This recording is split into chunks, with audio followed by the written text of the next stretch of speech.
राजस्थान में धर्मांतरण के मुद्दे पर बने कानून के लागू होने के बाद से सियासी संग्राम जो है वो शुरू हो गया है। लड़ाई बीजेपी बनाम पीसीसी चीफ डोटासरा पर आ गई है। देखिए रिपोर्ट। धर्मांतरण कानून पर सियासी संग्राम, सरकार का कांग्रेस पर तीखा प्रहार, डोटासरा का आरोपों पर पलटवार।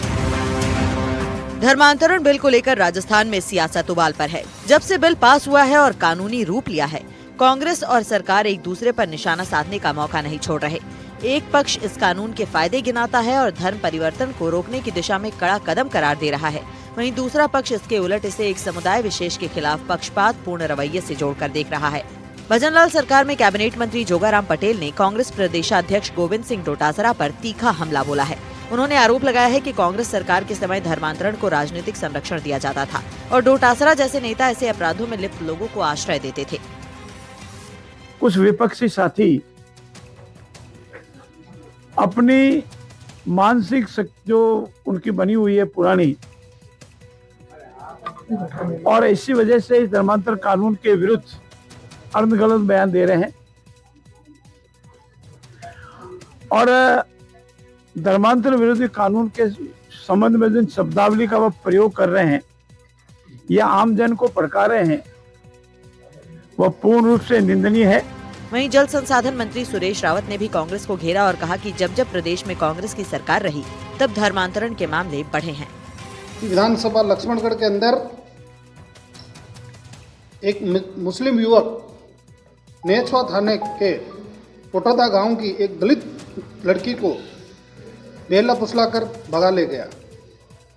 इसका प्रकरण पुलिस में दर्ज है और पुलिस कार्रवाई कर रही है। उनकी विधानसभा के अंदर इस तरह से खुलेआम करते होना, ऐसा लगता है कि डोटासरा जी ने धर्मांतरण की खुली छूट दी है। वहीं बीजेपी के आरोपों के जवाब में कांग्रेस प्रदेशाध्यक्ष गोविंद सिंह डोटासरा ने पलटवार किया।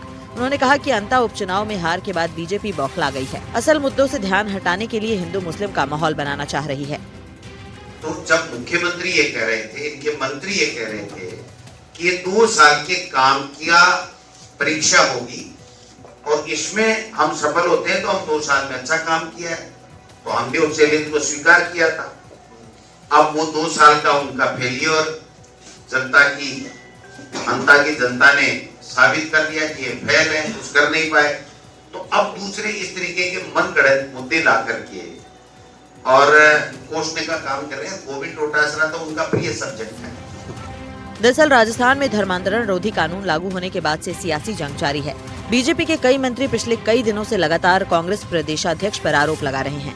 और तो और नया धर्मांतरण कानून लागू होने के बाद लगातार केस दर्ज होने और राजनीतिक बयानबाजी तेज होने से ये मुद्दा आने वाले दिनों में और गरमाने के आसार हैं। पीसीसी चीफ गोविंद सिंह डोटासरा को निशाना बनाया जा रहा है और कहा जा रहा है कि डोटासरा धर्मांतरण करने वाले लोगों को शय दे रहे हैं, उन्हें बढ़ावा दे रहे हैं। जबकि दूसरी तरफ डोटासरा ने कहा कि उन्होंने ऐसा कोई बयान नहीं दिया, केवल असल मुद्दों से ध्यान हटाने के लिए या फिर अंता की हार को छिपाने के लिए भाजपा उनको टारगेट कर रही है। हालांकि दोनों तरफ से जुबानी जंग जारी है। ऐसे में उम्मीद की जा सकती है कि इस मुद्दे को लेकर आने वाले दिनों में राजस्थान में यह सियासी घमासान और तेज हो सकता है। कैमरामैन सुशील के साथ सुशांत पारीक, एनडीटीवी, जयपुर। पूर्व मुख्यमंत्री अशोक गहलोत सोमवार को जोधपुर के सर्किट हाउस में रहे। इस दौरान उन्होंने अलग अलग मुद्दों को लेकर सरकार को घेरा। गहलोत ने कहा कि उनके वक्त में जो प्रोजेक्ट शहर में शुरू किए गए थे वो अटके हुए हैं। साथ ही बिहार चुनाव परिणाम को लेकर उन्होंने कहा कि बिहार में वहां की सरकार ने 2 दिन पहले महिलाओं के खाते में 10-10 हजार रुपए डाले और चुनाव आयोग मूक दर्शक बना रहा। राजस्थान में हमारी स्कीम थी मोबाइल फोन की बनकर, पेंशन थी बुजुर्गों को, विधवाओं को, विसर्जनों को बनकर, हमारे जो किट मिलते थे खाने पीने को बनकर, और भी स्कीम बनकर, चिरंजीवी बंद था, गति मैंने रोक दी। वहाँ बिहार में क्या किया, पेंशन 400 कर दी और चुनाव पोलिंग की पहले बढ़ती गई वहाँ पर, और उनकी अपनी योजना से ये बिहार है वो आगे चलती गई।